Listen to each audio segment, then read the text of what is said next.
I'm Jen Taylor Skinner, and this is the Electorette. On this episode, I have a conversation with activist and healthcare advocate Laura Packard, who credits the Affordable Care Act with saving her life. As Laura was fighting to survive stage 4 cancer, she was not only fighting for her own life, but for the lives of other Americans with serious life-threatening illnesses. And she was doing so while the Trump administration was fighting to take away healthcare from millions of people. Laura Packard is a survivor in the truest sense of the word. And she's also the founder of Healthcare Voices, a nonprofit organization which organizes people with serious medical conditions to achieve affordable, comprehensive healthcare. Laura and I discuss how the Biden administration has fared so far when it comes to healthcare legislation, including their plans to lower prescription drug prices. And Laura shares her opinion on what she thinks will happen with the reconciliation bill in relation to healthcare policy. So, please enjoy my conversation with the founder of Healthcare Voices, Laura Packard. So, Laura Packard, welcome to the podcast.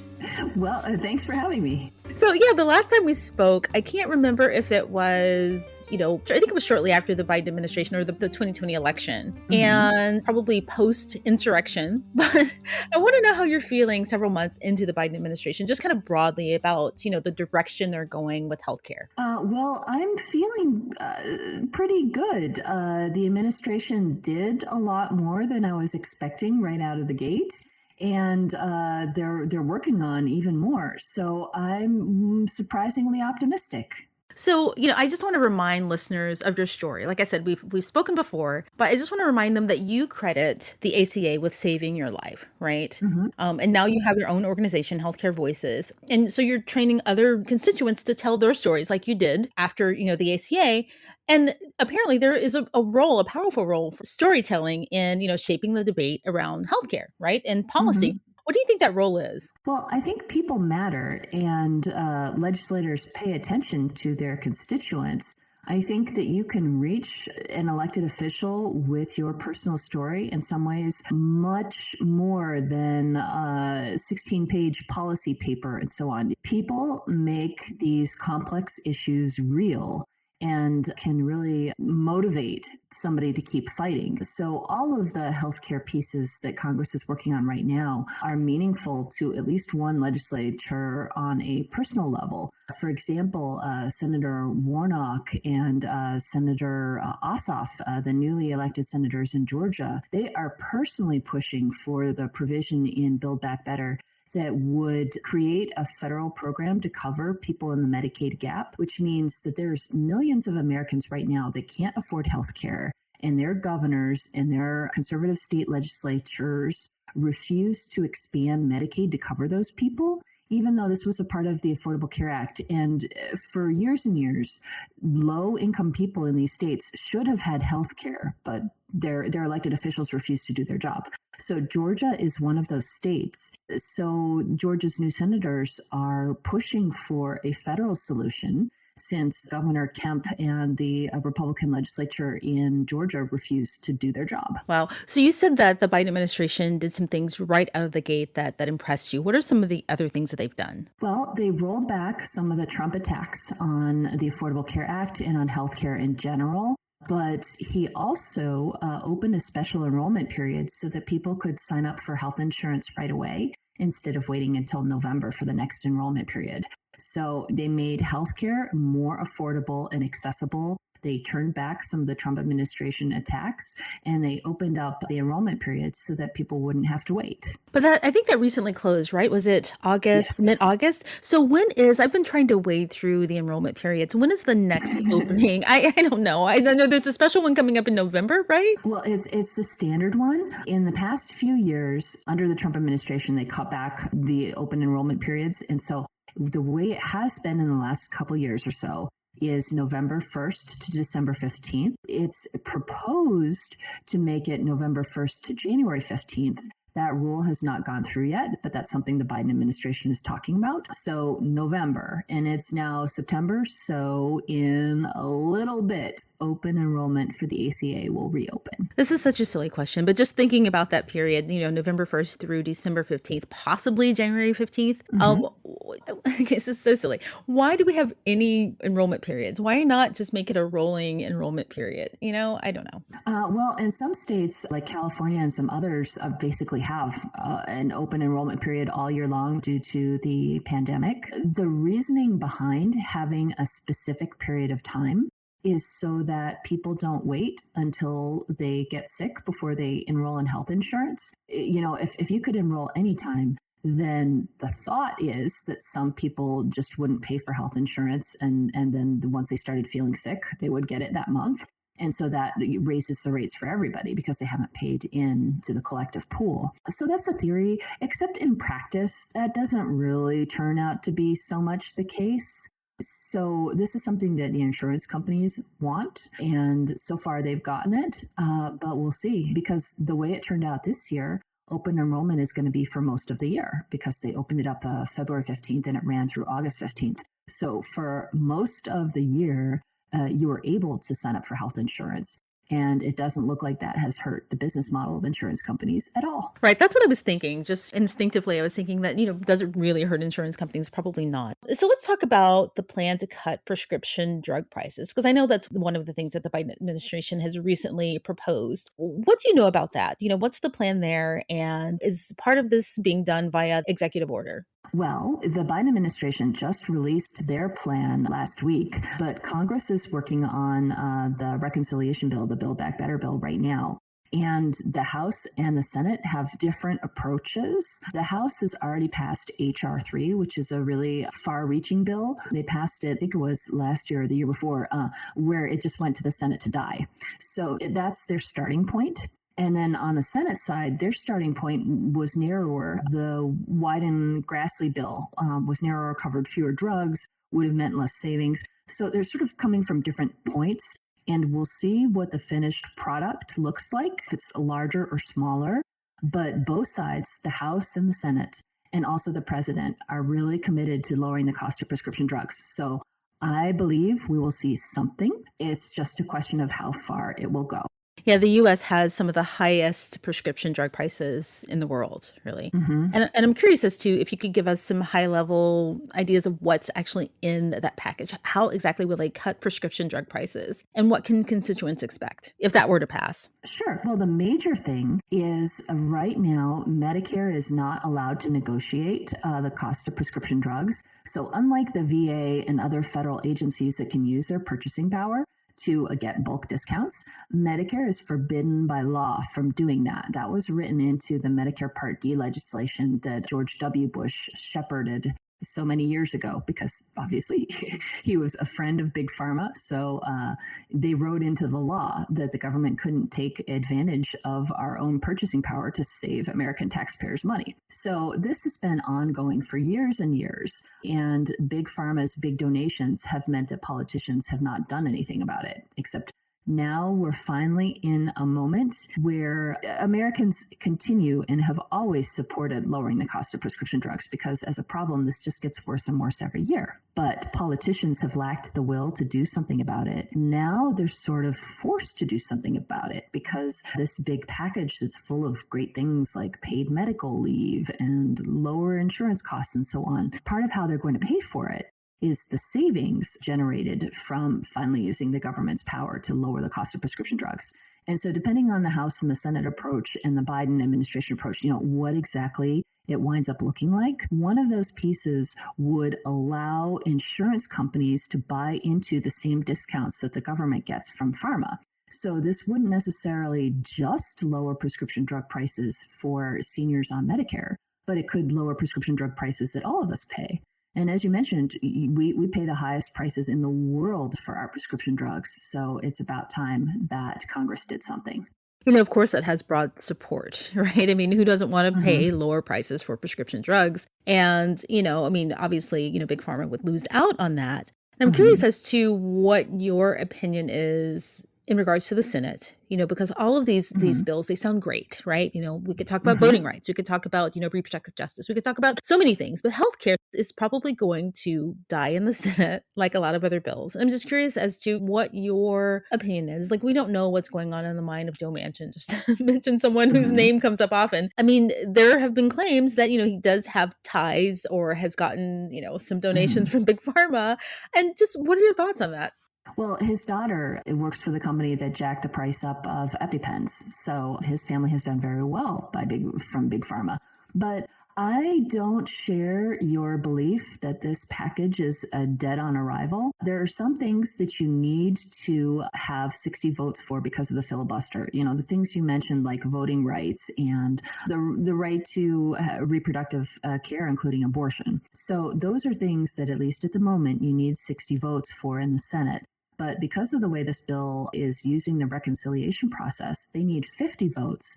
And yes, Joe Manchin has come out and said 3.5 trillion is too much. And Kirsten Sinema has said disparaging things and so on. But I think at the end of the day, we will have a package. What's included in that package and how big that package is remains to be seen. But I don't believe that either Joe Manchin or Senator Sinema are interested in tanking Biden's presidency and generating the enormous ill will of their own constituents by keeping them from the important things we all need. So I think there will be a bill and it will get passed and signed into law. It's just what all is included is being discussed right now. I hope you're right. I hope it gets through. I want to talk about the piece of this that is been done via executive order. And I believe that's included in what's called the executive order on promoting competition in the American economy. And so that includes prescription drug prices as well as some other industries like the telecommunication industry. What do you know about that? The piece of lowering drug prices that's been done that's proposed via executive order?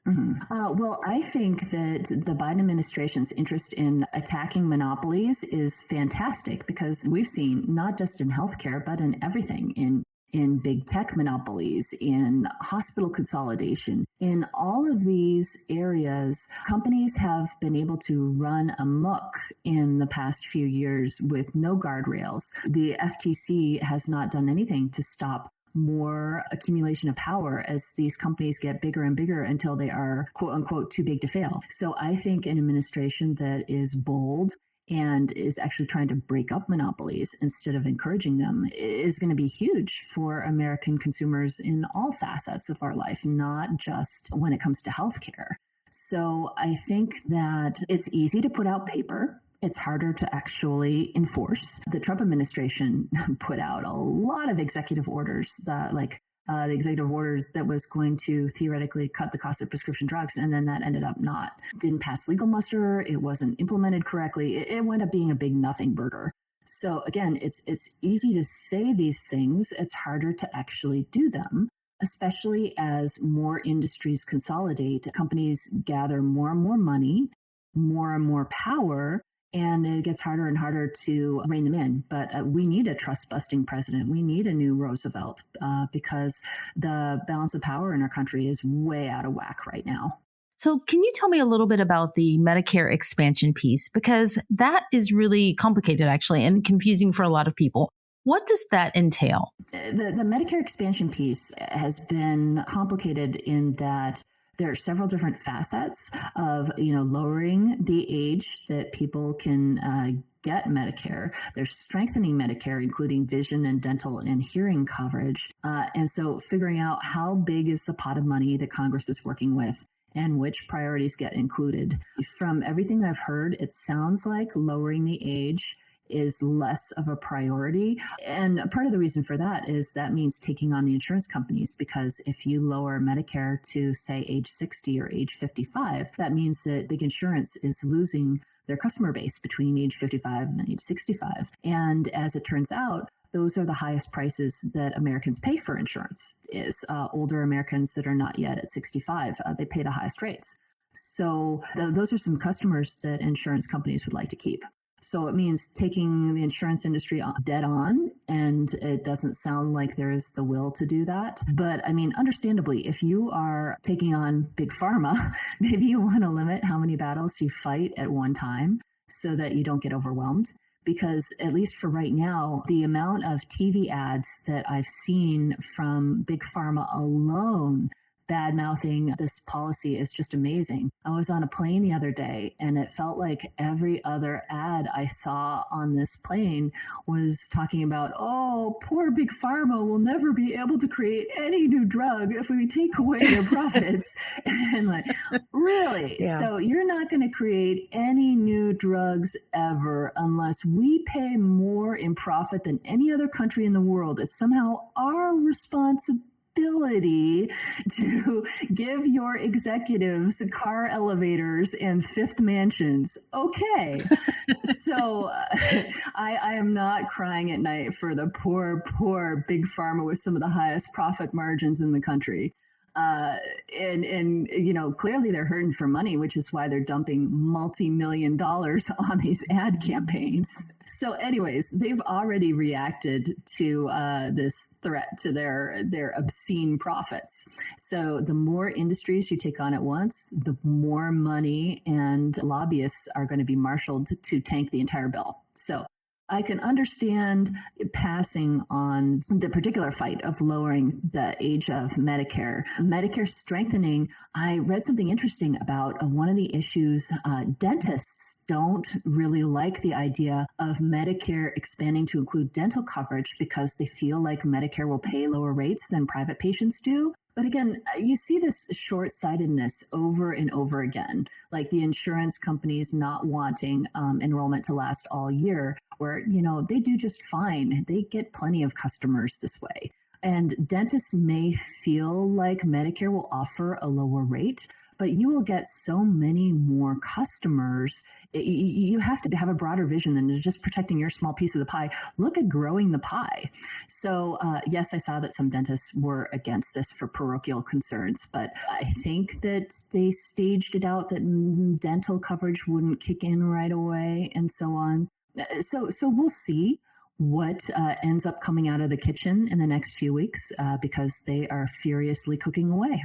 Yeah. So you bring up a lot of really interesting points because as you were describing those ads, I was curious as to how other countries have done this, right? I mean, because all pharmaceutical companies stand to lose profits, right? And I'm presuming that it's just because our pharmaceutical companies have so much higher profit margins than other countries. And that's what they obviously just really want to hold on to. And it's a really interesting debate because there is no constituent that would support higher drug prices over legislation to lower those drug prices. So I'm just curious as to, how they're making that argument to constituents and whether they're just bypassing constituents and just buying off, politicians under the table, just to put it, plainly. Well, the ads that I saw would take a patient advocate, maybe an actor, maybe a real person, can't really tell, saying, I'm concerned that, pharmaceutical companies won't be able to innovate or whatever. But the interesting thing I thought about the ad that I saw on the airplane was that it was a diabetic woman and she had the insulin monitor on her arm and so on. So she's talking about the importance. But the thing is, insulin was invented decades ago, and the people that invented it deliberately patented it for $1 because they felt that this was a gift to mankind. So insulin is one of the most egregious examples of a drug that was invented years and years ago, and yet pharmaceutical companies jack up the margins every year until thousands of Americans are forced to ration their insulin and people die every year because of it. So really, you're going to talk about innovation with a drug that was invented before any of your pharmaceutical execs were even alive? Their only innovation is figuring out how to rob more patients for a drug that was already in existence before any of them were alive. That's incredible. I think there's something similar with the EpiPen, right? I mean, the markup, I think, is just, insane with EpiPens. Right. These are not new drugs. These are drugs that are already been in existence. Like if you look at PharmaBro, he took a drug that already existed that somebody else invented, and then they just bought the rights to it and jacked it up 700%. So there was no innovation going on there. The only innovation was in figuring out how to rob American taxpayers. Yeah. I wanted to ask you about healthcare broadly, since we're talking about, storytelling And I've noticed that since, probably the 2008 elections, right? The debates Mhm. between Hillary Clinton and Obama, and people not fully understanding the difference between universal healthcare and Medicare for all. Mhm. And they've Mhm. often been conflated in debates, right? But you Mhm. can reach universal healthcare in a lot of different ways. You can reach it through the ACA. You could reach it through Medicare for Mhm. all. Do you think that's really important for constituents to understand in kind of moving this debate forward? Well, I think that the average American is just trying to live their life. They're not deep into the policy weeds. They're not figuring out this thing versus that thing. So I think that that's one of the reasons why universal health care and Medicare for all have been conflated, even though they aren't necessarily the same thing. And the thing is, if you look at countries around the world, there are many different ways to get to the end goal, which I think most Americans share, which is everyone should have health care. But how you get there doesn't necessarily have to be single payer, one payer. I mean, that's how Canada and the UK does it, but how Germany and Switzerland and Japan and South Korea do it. You can have very regulated private insurance companies that deliver the care. You can have one insurance company, or you can have several. The point is that you have to regulate them. And the difference between America and most every other country is that insurance companies here profit off of denying care, whereas in other places like Germany and so on, they have regulations in place so that you can buy fancy care, your own private room in a hospital and plastic surgery and so on, like things that are more extra. You can pay more for a private policy, but the basics everyone has, and it's regulated so that insurance companies don't have the incentive to deny the healthcare you need, so they make more money, so that they're driven by profits. Every other country has recognized this is a bad system, but we're not there yet. And the Affordable Care Act put some restraints in place, mandating essential health benefits so that insurers have to cover certain procedures free of cost, mandating out-of-pocket maximums, and the different tiers of pricing so that they can't charge you more just because you're a woman or you have a pre-existing condition and so on. And also mandating that they have to use at least 80% of your premium dollar on care, that if they don't, they have to give you a rebate for the extra. So the ACA put some guardrails in place, but still, if you look at other systems in other countries, their insurance companies are not making 20% profit. Yeah. So just to go back to the reconciliation package just for a second, if that falls short, right? Mm-hmm. Is there a path through state legislatures to improve healthcare? Yes. As a matter of fact, Nevada and Colorado this year both passed a public option to help lower the cost of insurance through the individual health market. So you're seeing innovation on a state level because things have been so stagnant on a federal level that because of our system of government and because one entire political party has abdicated doing anything about healthcare, we've been in a stalemate since the Affordable Care Act was passed. There's been no improvements, no real changes, just more attacks. So you're seeing more innovations on a state level, like prescription drug boards to lower the cost of prescription drugs and so on. So I think you'll continue to see that some states have the ability and the will to go further. It is easier to fight special interests on a state level sometimes. Here in Colorado, I believe I read that the insurance industry spent record amounts lobbying against the public option. And as it went through the sausage making process here, it did get watered down a lot. But a bill was passed here in Colorado, defeating all the special interests that were arrayed against it. So you can win on a state level sometimes where it's just impossibly hard on the federal level. Right. I think Democrats just need to see state legislative races as a part of the firewall, right, Mm-hmm. against, all of these things. We have the House, the Senate, the White House, and state legislatures. So Right. that's just And it really matters. I mean, like you can see right now in states like Texas and Georgia where the governors have a bully pulpit and they're pushing for mandates that refuse to allow schools to ensure their kids are safe, that kids are wearing masks until they can be vaccinated. So, they're scoring political points at the expense of the lives of their constituents. So it is incredibly important that people vote for their state legislators. Even though these races are talked about less, it can be harder to find information and figure out who is good, but they make life and death decisions that directly affect your life. So absolutely vote all the way down the ballot. So apparently you have a bus. Tell me about your nationwide bus tour. Yes. That's a big deal.